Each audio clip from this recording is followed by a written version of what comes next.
Greetings YouTube, Skill Incarnate bringing you all the latest indie gaming goodness. Welcome back to another look at an early access game.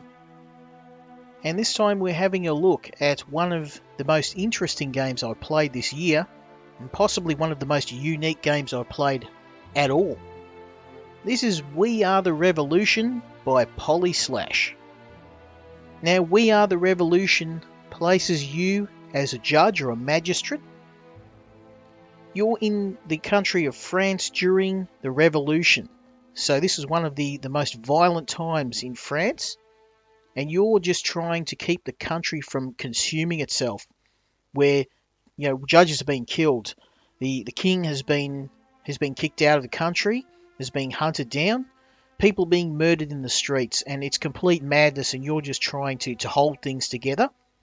Now, in the midst of all of this, you are trying to keep your own family safe, and there's a bit of a family dynamic going on in the background. There's also several factions in the city vying for power, and you have to try and ally yourself with one or more of those factions and just try and stay afloat in this just sea of chaos. Now, it's hard to describe this game, but if you've ever played Ace Attorney, and you imagined a very dark, gritty version of that, that is as close as a comparison as I can make.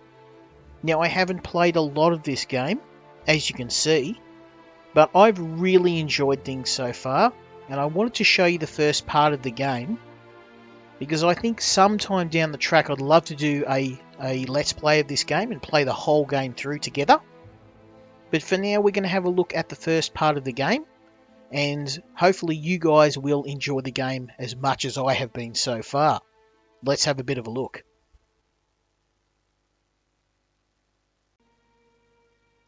Father,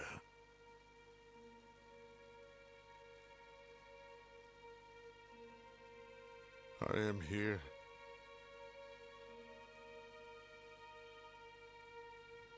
Do you hear me?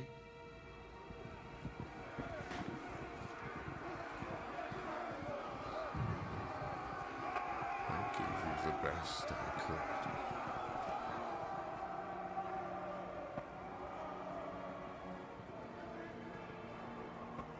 Why did you disown me?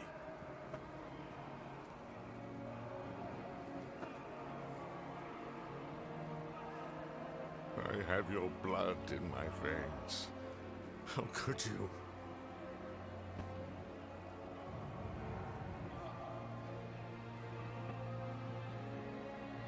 Do I mean nothing to you?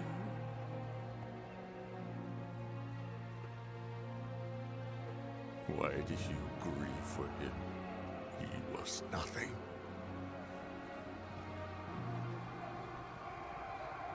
I am better than he was. People will follow in my footsteps. Father.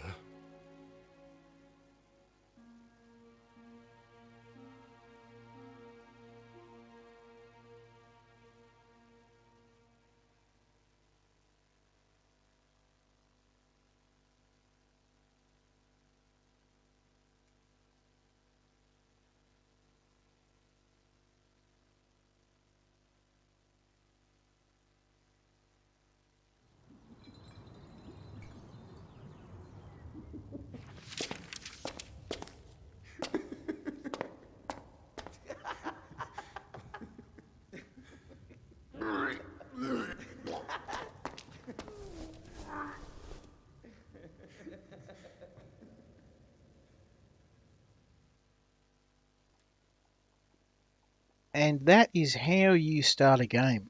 A very good introduction to the world and our character. We have to try our first case in the game, which is unfortunately against our own son. Whilst we were out doing a little bit of drinking, he's got himself into some trouble. And you can see there's a little bit of a fracture forming in our family. Our wife is not happy that we are out drinking and gambling. Our oldest son has lost respect for us. And our youngest son is now acting out. Here are the tools of our trade. We have our case notes and other relevant documentation. This may or may not be accurate. You have to use this information in addition to witness testimony and other facts to paint a picture of whom is the guilty and whom is the innocent.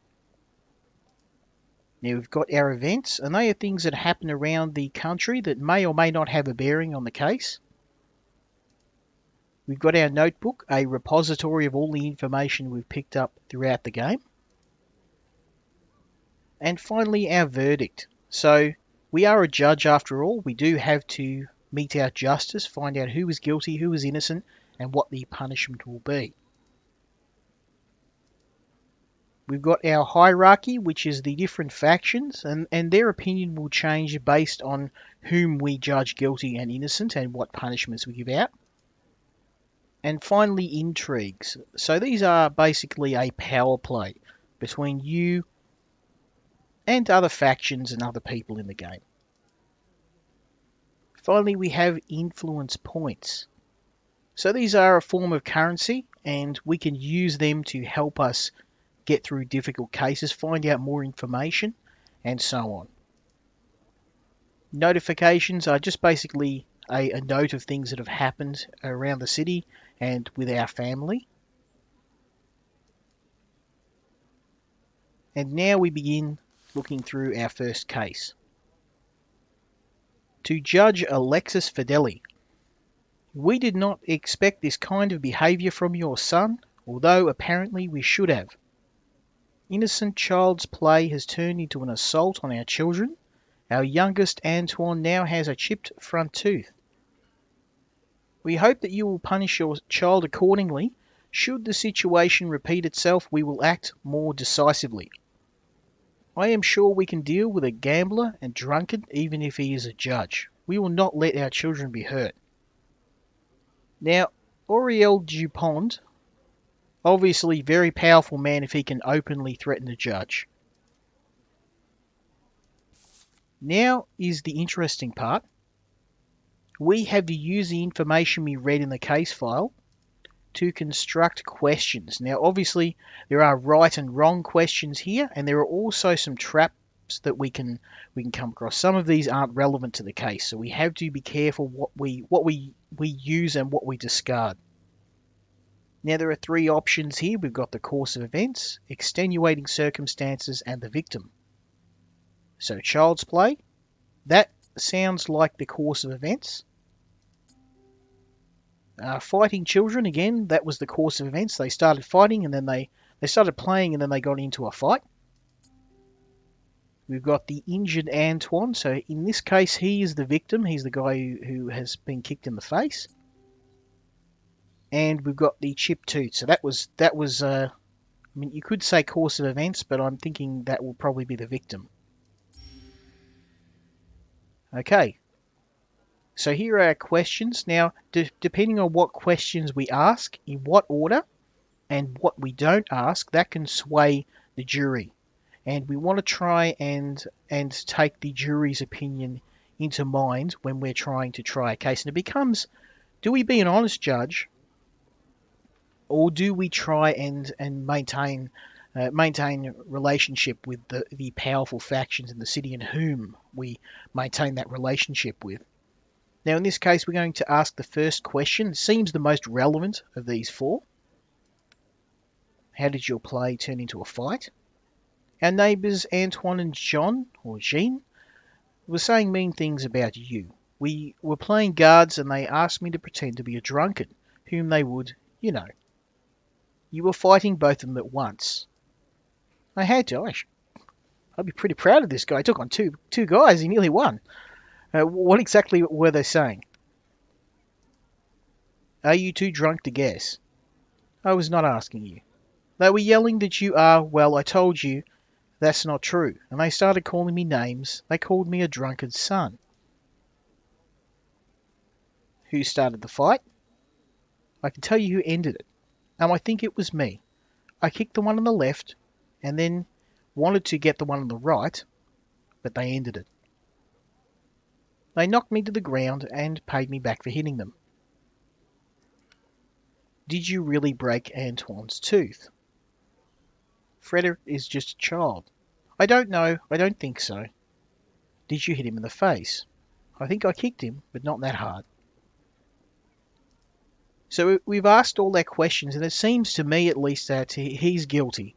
Whether or not the kick broke his tooth, or whether it was the fall after the kick, it sounds like he's guilty. Unfortunately, we're going to have to be the honest judge here. So unfortunately, our son is going to be guilty in this case. It seems pretty damning. Unfortunately, you should not start fights regardless of the reason.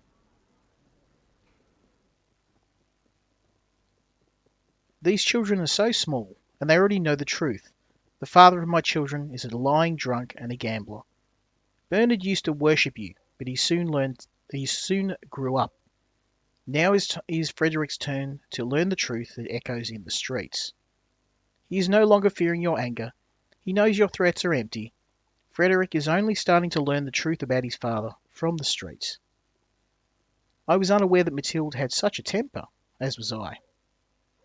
We will wait outside as always.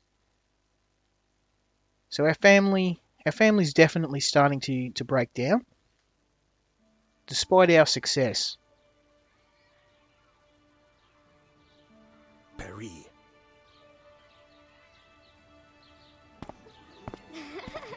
Liberté! We were enchanted by the idea of freedom. We could not resist it.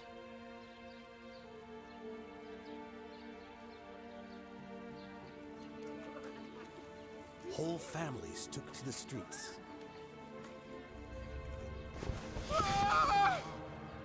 France was never so happy.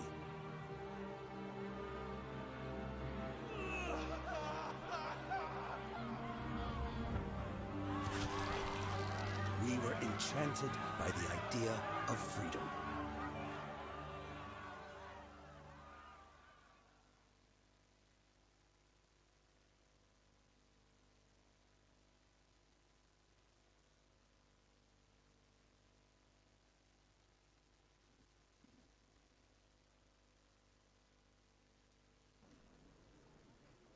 Alright, and it is now time for us to start in earnest with our first real case.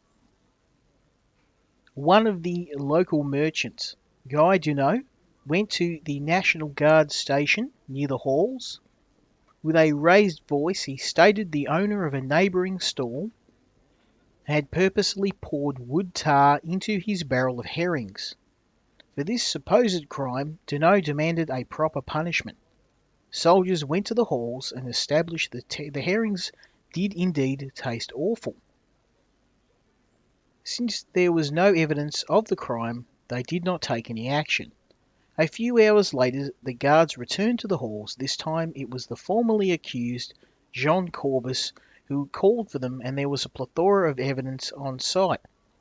The clearest being Duneau himself smashing his neighbour's stall with a long wooden pole in front of witnesses.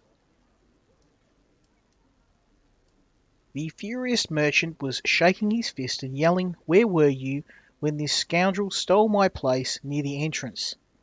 The guards did not stop to ask for details, but disarmed the vigorous merchant and put him in jail. While drawing up the report, one of the officers found an old denunciation that had been written by Duneau 2 years ago.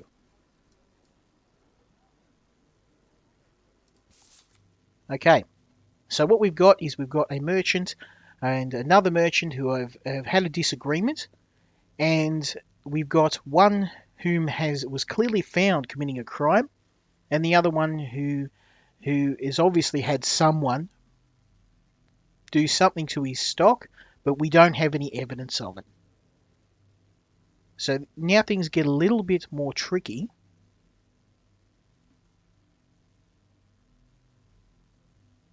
So we've got 5 choices here. We've got crime scene, 4 choices. I can't count. Crime scene, instrument of crime, offender's personality, and counter revolution. So, I mean, this looks fairly straightforward. Counter-revolution. We've got the wood tar and the wooden pole. These look like the instrument of the crime. This is more so because we know that he used the pole. Now, one thing you should note, you can only use one of these categories a certain amount of times before it becomes invalid. So old denunciation, I would assume again that would be counter-revolution. Stall next to the entrance, that would be the crime scene. Oh, we got this perfectly. Now, one thing I should note, the cases do vary. So you won't always get the same case each time. They are mixed up a little bit. So now we get to ask our questions. Your name? Dunno. Fresh fish since 772. 1772. And a vandal since yesterday. I'm not proud of what I did, but enough is enough. Really, like 6 months ago, when you stole 8 francs from my revenue. Some urchin took from your pockets while you were. Silence, you will not speak until questioned. Now this is important. Obviously, the jury, we want to try and understand what they think and not go against them too many times, because that can have an adverse effect on the game. Okay, now depending on what we ask here, this is going to be what influences the outcome of the case. Now it's going to be interesting here. We've got what products does Citizen Corbus sell? It would appear that your conflict has continued for some time now. This seems like the most obvious question to ask.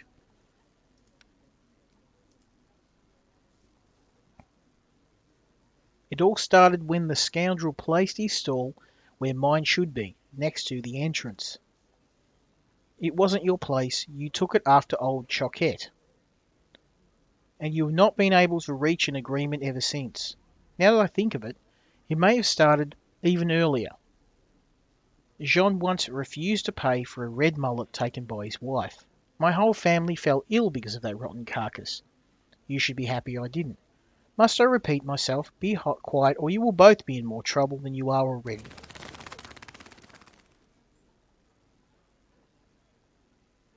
We found your denunciation of Citizen Corbus. That sounds like a good question here. He did it because I started selling sprats. Shut up already, Monsieur Le Juge. I just wanted to help the city. Every stall holder pays for their price in the halls. Corbus should pay too. You liar and crook. Do you remember hiding from the royal collectors of the butchers? I was trying to avoid royal taxes. You only started after the beginning of the revolution. Let's have a chat with this guy. So this is the accuser.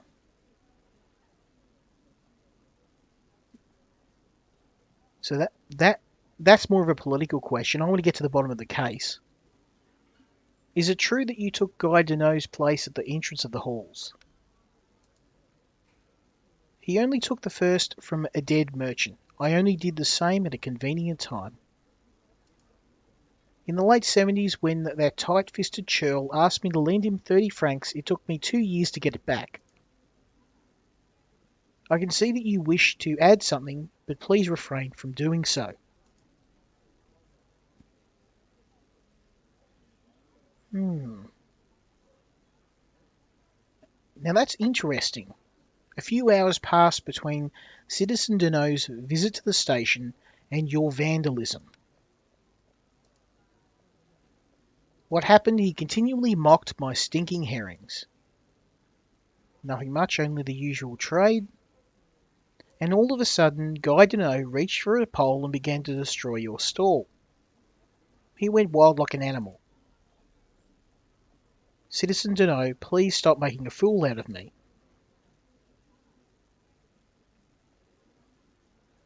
Last question. What products does Citizen Corbus sell? Fruit and vegetables. And you sell fish.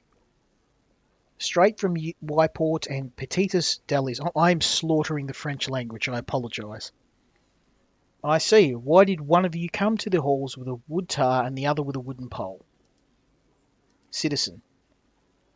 I don't remember. That stick must have been lying near the stall. Corbus had clearly planned his actions. Now this is an interesting one. We have two people here. This guy was clearly caught. He was destroying the stall with the pole.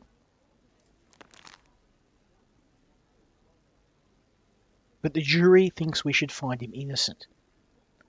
That's interesting. As a judge, I would go for the prison route because we know this guy, he did commit a crime, whereas the other guy, we don't know. So we're going to go prison.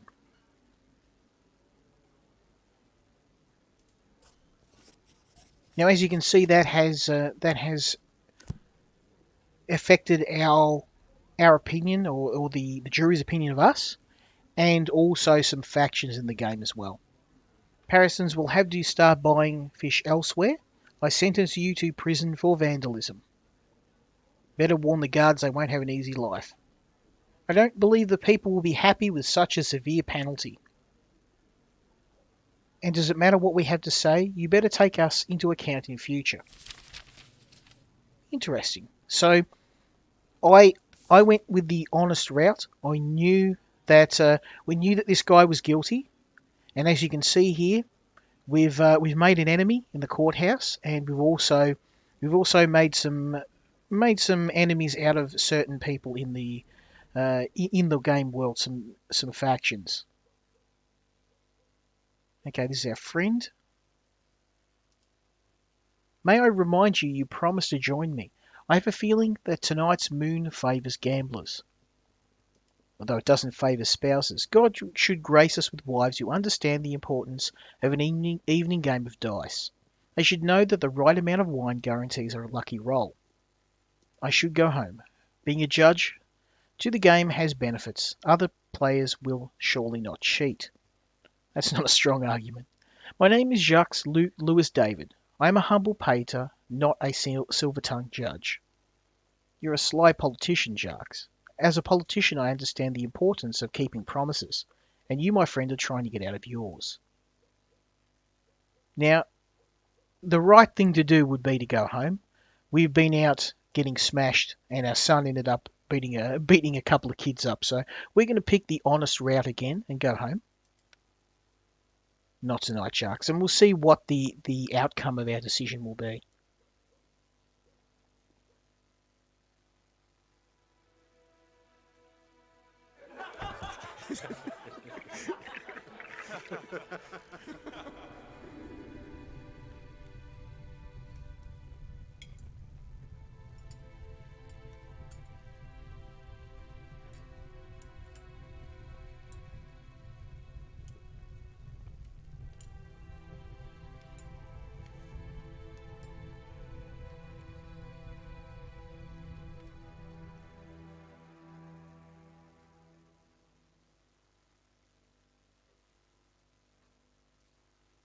Alright, and here we now get to interact with our family. What? Do you not want to berate me, like you always do? I'm glad you're home. You're aware that Frederick sometimes imagines you as a deep-sea sailor. He dreams that you visit distant countries and have wonderful adventures. But he would rather have you by his side, on land. We all want that. I don't want to watch the storm blow your lifeboat away and bury it beneath the waves. There are no waves. The storm is getting closer. Dark clouds already hang over the shore. Just wait until they finish building the guillotine. Your oars will break at once and the waves will take you to a place you wish you'd never set foot on. A place without us. Now, this guy isn't the paragon of virtue, but it's easy to blame his easy to blame his shortcomings, but she really doesn't do a lot to help. She just spends most of the game berating him and telling him what an awful person he is. Just my opinion. I think there's fault on both sides here. Your family loves you, but we won't find you in the darkness that has already begun to reach for you. He isn't a great guy, but she is pretty rough on him.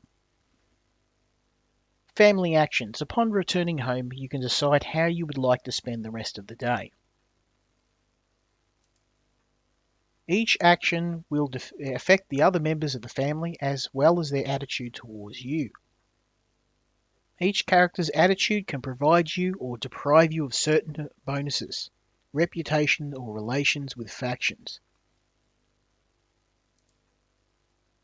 Your youngest son is special. His attitude makes the other family members like you slightly more. Take good care of him. Okay, so we have to pick an action, and this is going to affect our grandfather and also our sons. Now, it doesn't really tell you how it affects, whether it's up or down, but I would assume that this will affect our sons negatively because we're spending time with the grandfather. Gambling, this will probably get us in no one's good graces. An evening stroll.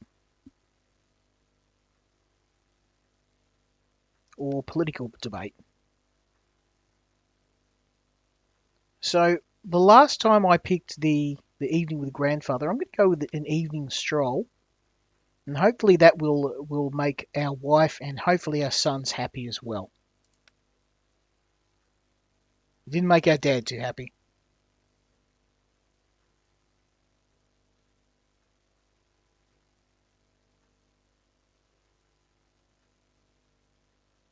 So it's a bit of a balancing act, trying to work out how to keep everyone happy. But you can't keep everybody happy in this game.